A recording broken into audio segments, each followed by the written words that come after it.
بسم اللہ الرحمن الرحیم۔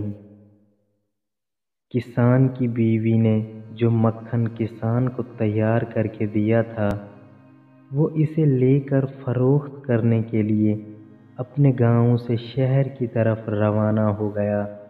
یہ مکھن گول پیڑوں کی شکل میں بنا ہوا تھا اور ہر پیڑے کا وزن 1 کلو تھا۔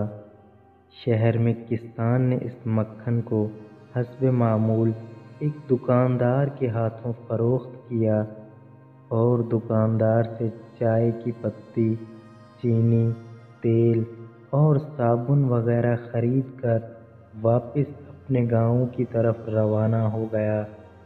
کسان کے جانے کے بعد دکاندار نے مکھن کو فریزر میں رکھنا شروع کیا۔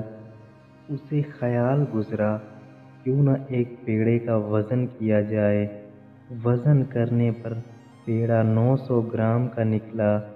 حیرت اور صدمے سے دکاندار نے سارے پیڑے ایک ایک کر کے تول ڈالے، مگر کسان کے لائے ہوئے سب پیڑوں کا وزن ایک جیسا اور 900 گرام ہی نکلا۔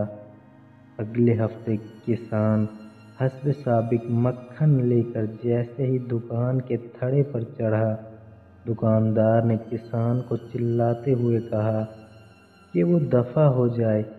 کسی بے ایمان اور دھوکے باز شخص سے کاروبار کرنا اس کا دستور نہیں۔